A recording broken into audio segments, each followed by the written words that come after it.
আবারও কি এক নতুন সংঘাতের মুখোমুখি হতে যাচ্ছে এশিয়া? তাইওয়ান নিয়ে সংঘাতে জড়িয়ে পড়ছে চীন ও জাপান। সরাসরি যুদ্ধের হুমকি দিয়েছে বেইজিং। কিন্তু কেন চীন জাপান যুদ্ধে জড়াতে পারে? চীন ও জাপানের সামরিক শক্তি কেমন? এবারের প্রতিবেদনে তুলে ধরবো এসব তথ্য।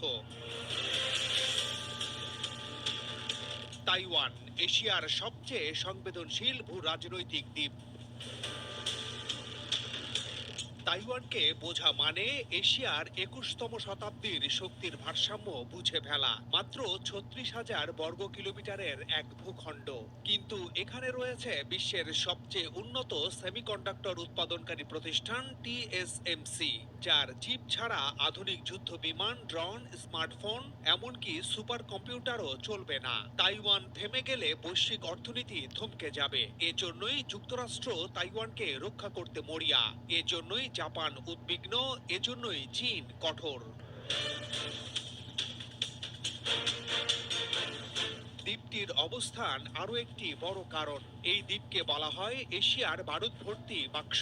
জাপান থেকে ফিলিপাইন পর্যন্ত যে প্রথম দ্বীপ শৃঙ্খল, তাইওয়ান তার কেন্দ্রে। চীন যদি তাইওয়ান পুরোপুরি দখল করে, তাহলে প্রশান্ত মহাসাগরে যুক্তরাষ্ট্রের চলাচল চীনের নজরদারির নিচে চলে আসবে। জাপানের সাপ্লাই রুট বিপন্ন হবে, দক্ষিণ কোরিয়া কৌশলগতভাবে আটকা পড়বে। অন্যদিকে চীন মনে করে তাইওয়ান তাদের ভূখণ্ডের অংশ।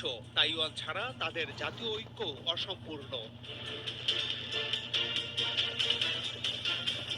তাইওয়ানের নিজস্ব অবস্থান আরো জটিল। তারা রাষ্ট্রীয় পরিচয় বজায় রাখতে চায়, কিন্তু যুদ্ধ চায় না। নিজেদের প্রতিরক্ষায় বিনিয়োগ বাড়ালেও জানে পূর্ণাঙ্গ যুদ্ধের বোঝা তাদের কাঁধে তোলা সম্ভব নয়। এ কারণেই তাইওয়ানের চারপাশ আজ একটানা সামরিক মহড়ার মঞ্চে পরিণত হয়েছে। চীনা ড্রোন, জাপানি যুদ্ধ জাহাজ, আমেরিকার নজরদারি বিমান, সবাই ঘুরছে এই ছোট্ট দ্বীপের আকাশপথে।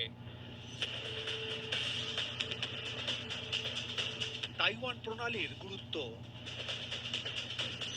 মূলত তাইওয়ানের বাণিজ্যিক গুরুত্বের কারণে এর ভূ রাজনৈতিক গুরুত্ব আরো তীব্র হয়ে উঠছে। তাইওয়ান প্রণালী এশিয়ার যে কোনো স্থানের চেয়ে বেশি নজরদারির জায়গা। বিশ্বের মোট সামুদ্রিক বাণিজ্যের প্রায় 30 থেকে 40% কোনো না কোনো ভাবে এশিয়া থেকে পূর্ব এশিয়া হয়ে প্যাসিফিক আমেরিকা রুটে যায়। এই রুটগুলোর একটি প্রধান কেন্দ্র হলো তাইওয়ান প্রণালী। বিশেষ করে চীন, জাপান, দক্ষিণ কোরিয়া, সিঙ্গাপুর ও ফিলিপাইন, এই দেশগুলোর বিশাল আমদানি রপ্তানি জাহাজ তাইওয়ান প্রণালী দিয়ে যাতায়াত করে।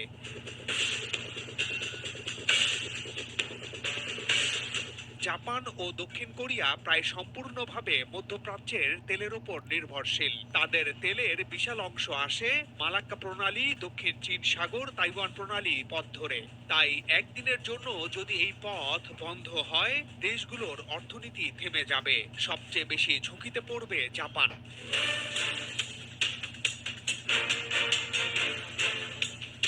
তাইওয়ান জাপানের দক্ষিণাঞ্চলীয় দ্বীপ ইওনাগুনি থেকে মাত্র 110 কিলোমিটার দূরে। এই দূরত্ব মানেই তাইওয়ানের যে কোনো সংঘাত প্রথমেই আঘাত করবে জাপানের অর্থনীতি, জ্বালানি নিরাপত্তা এবং বাণিজ্য রুটে। কারণ জাপানের 90% জ্বালানি আসে এই সাগর পথ পেরিয়ে। জাপানের সবচেয়ে বড় কারখানা অঞ্চল কানসাই, কিউশু, চুবু, এসব অঞ্চলের সরবরাহ চেইন নির্ভর করে এই রুটে। তাইওয়ান শুধু গণতান্ত্রিক মূল্যবোধের প্রতীক নয়, এটা জাপানের প্রাণরেখা।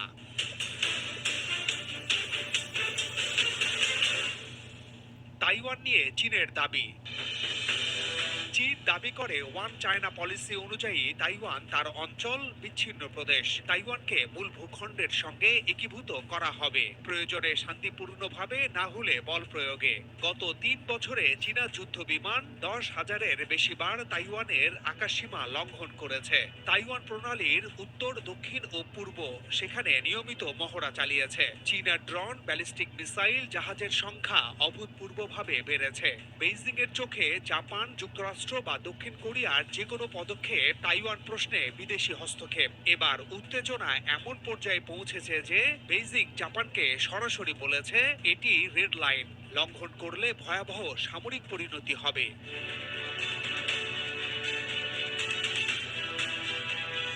জাপান বদলে যাচ্ছে দেশের প্রতিরক্ষা নীতি। জাপান দ্বিতীয় বিশ্বযুদ্ধের পর শান্তিবাদী সংবিধান অনুসরণ করলেও যেহেতু বর্তমান বিশ্ব একেবারে বদলে গেছে, তাই জাপানের সামরিক বাস্তবতাও বদলাতে শুরু করেছে। 2023 থেকে 2025 জাপান প্রতিরক্ষা বাজেট বাড়িয়েছে ঐতিহাসিক 43%। দেশটির নতুন প্রধানমন্ত্রী সানায়ে তাকাইসি সংসদে বলেছেন, চীন যদি তাইওয়ানে সামরিক অভিযান চালায় সেটা জাপানের অস্তিত্বের জন্য হুমকি, আমাদেরও পাল্টা সামরিক পদক্ষেপ নিতে হবে। এই বক্তব্যই টোকিও বেইজিং সংঘাতকে হঠাৎ জ্বালিয়ে দিয়েছে। গত 3 দশক ধরে জাপান তাইওয়ানকে কখনো প্রকাশ্যে রক্ষা করেনি, আবার সরাসরি বিরোধিতাও করেনি। কিন্তু 2025 সালের নভেম্বরে এসে টোকিওর ভাষা হঠাৎই যেন বদলে গেছে। জাপানের প্রতিরক্ষা মন্ত্রী সরাসরি বলেছেন, তাইওয়ানে স্থিতিশীলতা না থাকলে জাপানও নিরাপদ নয়।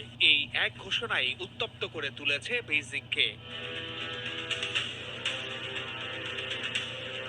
আগেই উল্লেখ করেছি, চীনের দৃষ্টিতে তাইওয়ান কোনো বিদেশি ভূখণ্ড নয়, চীনেরই অংশ।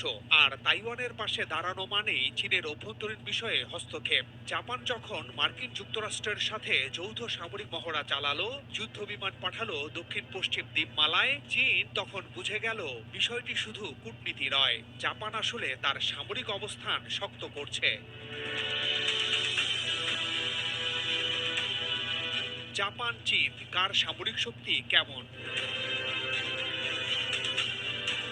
সামরিক শক্তি নিয়ে বিশ্লেষণকারী সংস্থা গ্লোবাল ফায়ার পাওয়ারের 2025 সালের তথ্য অনুযায়ী চীন ও জাপান উভয়ই সামরিক শক্তিতে বিশ্বের প্রথম 10-এর ভেতরে আছে। চীন জাপানের মধ্যে কাগজে কলমে চীন বিশ্বের সবচেয়ে দ্রুত আধুনিক হওয়া সামরিক শক্তি। অন্যদিকে জাপান যুদ্ধ বিধ্বস্ত এক দেশ থেকে বিশ্বের সবচেয়ে প্রযুক্তি নির্ভর প্রতিরক্ষা শক্তিতে পরিণত হয়েছে। প্রথমে জেনে আসি জাপানের সামরিক শক্তি কেমন। দ্বিতীয় বিশ্বযুদ্ধের আগে জাপান ছিল দুর্ধর্ষ। জাপান যে কত আক্রমণাত্মক তা হাড়ে হাড়ে জানে চীন, রাশিয়া, যুক্তরাজ্য ও যুক্তরাষ্ট্র। চীনের সঙ্গে পরপর 2টি ও রাশিয়ার সঙ্গে একটি যুদ্ধে জাপান জয়ী হয়েছিল। জাপান হয়ে ওঠে আরও আধিপত্যশীল। কিন্তু দ্বিতীয় বিশ্বযুদ্ধে হেরে যাওয়ার পর জাপান শান্তির প্রতি মনোযোগী হয়। গ্লোবাল ফায়ার পাওয়ারের 2025 সালের তথ্য অনুযায়ী সামরিক শক্তিতে জাপান বর্তমানে বিশ্বের 8ম শক্তিধর দেশ।